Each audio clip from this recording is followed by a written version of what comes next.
Olá, boa noite a todos. Meu nome é Gabriela e eu vou apresentar uma aula para o sexto ano do ensino fundamental, com o tema O Planeta Terra, Forma, Movimentos e Representações.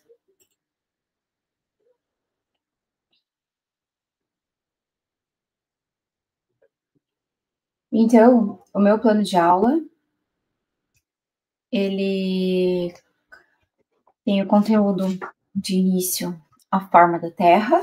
É muito interessante a gente apresentar a forma da Terra para os alunos, né? Porque às vezes eu pergunto em sala de aula, e aí, como é que é a forma da Terra?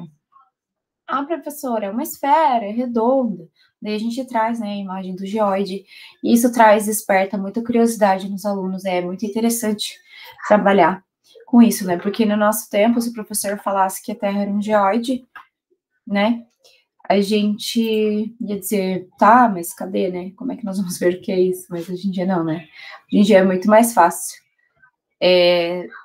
mostrar para os alunos essas representações. Então, o próximo conteúdo seria o movimento da Terra, de rotação e translação, como que a Terra gira em torno de si mesma e ao redor do Sol. Consequência desses movimentos, dias, noites, estações do ano, as linhas imaginárias, paralelos, meridianos, a linha do Equador e os trópicos, e a representação do planeta, como globo terrestre, mapas e imagens de satélite também. Seria o conteúdo que eu abordaria numa aula do sexto ano. Duas aulas, né? Então, ao final dessa aula, os alunos eles deverão ser capazes de descrever o movimento do planeta Terra e suas consequências naturais, relacionando-os com a circulação geral da atmosfera, com o tempo atmosférico e os padrões climáticos, conforme as habilidades exigidas na Base Nacional Curricular para esse assunto. Então, compreender os principais movimentos da Terra, de rotação e translação, suas consequências do cotidiano, como os dias, noites e estações do ano se dão. Estabelecer as relações entre os movimentos da Terra e os movimentos atmosféricos, reconhecendo a sua influência nos padrões climáticos.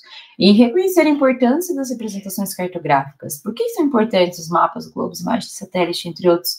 Para entender os componentes físico-naturais do espaço geográfico. E relacionar os conteúdos estudados com situações de cotidiano, valorizando o conhecimento geográfico na compreensão do mundo e da vida em sociedade. Sempre interessante fazer essa troca com os alunos, né? Principalmente do sexto ano, pelo menos as minhas turmas do sexto ano, elas são muito, muito participativas, e eles sempre têm uma curiosidade, uma coisa assim para estar compartilhando com a gente. Então, tem como aplicar diretamente, né? Tenho conseguido aplicar os conteúdos de geografia cotidiana dos alunos. Então, como que seria o esquema do conteúdo? Forma da Terra, falaria que a Terra não é uma esfera perfeita, mas sim um geoide, e abordaria os movimentos da Terra, rotação, movimento em torno do seu próprio eixo, qual que é a duração, quais são as consequências, o movimento de translação. Que movimento é esse? Qual a duração do movimento de translação? E quais são as consequências? Então, para abordar as linhas imaginárias, até essa semana a gente fez uma aula sobre isso, desenhei no quadro o planeta com as linhas e fiz com que eles colocassem os graus e o nome dos trópicos e do meridiano de Greenwich. Então, por que essas linhas, né? Questionei eles. Por que linhas imaginárias?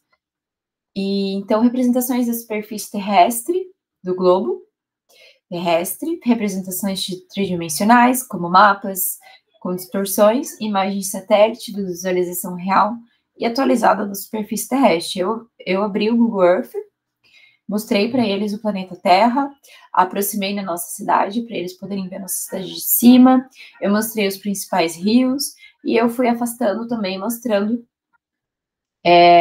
a nossa bola perfeita, né? Porque ali ela tá perfeita. E isso também surgiu, tá, professora, mas não é uma geoide? Por que no Google Earth não tá aparecendo no formato geoide? Eu também gostaria de saber, né?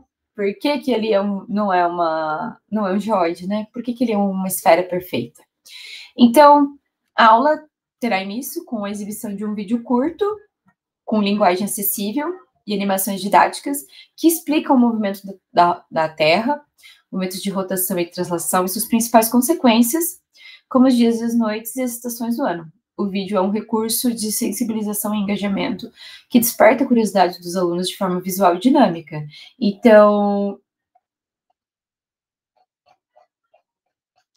ficou aqui embaixo o link do meu vídeo. É esse vídeo aqui, que tá aqui, ó. É um vídeo muito interessante que eu encontrei no canal. É um vídeo educativo e ajuda muito na visualização e aprendizagem. Vou passar só um trechinho aqui.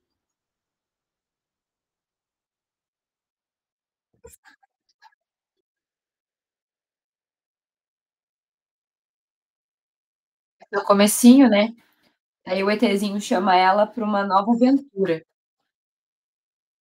Eu vou pular e vou passar aqui, ó, quando ela já chega na aventura.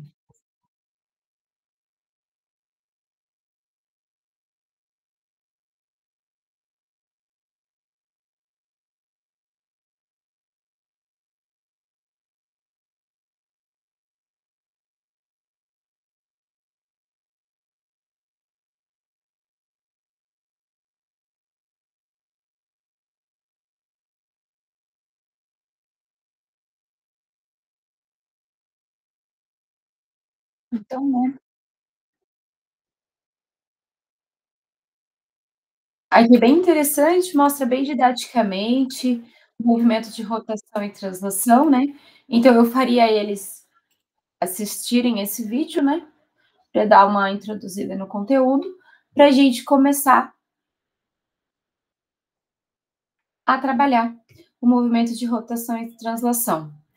Eu acho que eu esqueci de um parágrafo aqui, que seria o uso do Google Earth, né, para iniciar essa aula. Então, o vídeo ele serviria de recurso, né, para estar me ajudando a fazer com que os alunos fixem o conhecimento. E em seguida, eu coloquei aqui o contrário. Não, tá certo. Eu apresentaria uma imagem do planeta Terra destacando as linhas imaginárias, né, que são os trópicos de Câncer e de Capricórnio, a linha do Equador, meridianos de Greenwich. Então, os alunos eles seriam convidados a observar essas marcações e, com base na explicação, eles fizeram. Eles desenharam no seu caderno as linhas, foi bem legal, assim, teve bastante aluno assim, que se engajou e conseguiu fazer o círculo bem perfeito. Teve outros que precisaram de ajuda para realizar esse desenho, mas foi bem interessante. Eu consegui quase. Olha, se não foi 100% de engajamento na turma, acho que eu não estou enganada, eu consegui prender bastante a atençãozinha deles, e esse sextoninho, né, que eu estou me referindo, são aluninhos bem bagunceirinhos, mas são bem agitados, mas eu consegui prender a atenção deles com essa aula e foi muito interessante, tá? Então, essa atividade, ela deve permitir a aproximação do aluno com a representação do espaço geográfico, preparando ele para o aprofundamento no teórico do conteúdo, né? Porque a partir da visualização do planeta Terra, a gente vai aprofundando o conteúdo. Então, a metodologia, a aula será desenvolvida por meio de exposição dialogada, com apoio de slides ilustrativos, para apresentar os principais conceitos sobre a forma da Terra, seus movimentos, suas consequências desses movimentos, além das linhas imaginárias e as formas de representação do planeta. Posteriormente, os alunos deverão participar de uma leitura e análise de mapas e globos, localizando linhas imaginárias. Então, vou levar, né, uma atividade para que eles possam fixar o nome dos paralelos meridianos e escreverem na atividade, no mapa mudo. Então, por fim, será proposta uma atividade escrita individual e questionário de fixação, contendo perguntas abertas e objetivas para avaliar a compreensão do conteúdo abordado em sala de aula, né? E como os sexto ano, eles são bem mais novos, são mais criancinhas, assim, são mais infantis, então aqui nessa atividade escrita aqui individual, terão perguntas, mas também terão desenhos para que eles possam estar trabalhando, pintando e fixando tudo isso que a gente conversou em sala de aula. Então, na síntese integradora, eu faria uma retomada coletiva dos principais conceitos da sala, com a ajuda de um quadro resumo, construído junto com a turma, né? E eles serão convidados a compartilhar com suas palavras o que eles aprenderam. E essa turminha que eu estou me referindo, ela é bem participativa, na verdade, os dois sextos, o da manhã e o da tarde, eles são bem envolvidos com o conteúdo, tenho conseguido prender bastante atenção deles, e esses vídeos interativos, né, para criança, feito mesmo para criança que não apresentem ali, é uma ótima alternativa para a gente estar trazendo a visualização para eles, né, isso aproxima eles da realidade, porque a gente só fica falando, escrevendo no quadro, às vezes sai um pouco, né? E o aluno acaba ficando perdido e não conectando com a vida. Então, a forma que seriam avaliados esses alunos, eu avalio eles de forma contínua e formativa. Por quê? Porque eu sempre estou observando quem está copiando, quem está fazendo os desenhos, quem está participando das discussões, o conteúdo do caderno, né? E as atividades em sala de aula que eu desenvolvo com eles, então a gente está sempre avaliando. Eu corrijo, a avaliação também será a correção dos questionários das atividades propostas, e se eles realmente compreenderam e aí conseguem aplicar os conteúdos, tá? Então, os recursos seriam o Data Show, o vídeo educativo. Aqui eu botei outro curso, outro vídeo, tá? Tá errado esse Movimentos da Terra, canal Telecurso, me desculpem. Globo terrestre, mapas mundi impressos, cadernos e questionário impresso. As minhas referências foram a BNCC, né? Para procurar as habilidades e tudo mais. Secretaria de Educação, conteúdo estruturado da Geografia do 6º ano do Paraná, que tem me ajudado bastante, o material do Paraná. Geografia para o Ensino Fundamental também, de Igor Moreira. E esse vídeo do canal do professor Helder, que mostra os movimentos da Terra de rotação e translação, tá? Então, essa seria a proposta da minha aula para o 6º ano. Muito obrigada quem me ouviu, quem me assistiu, e até mais!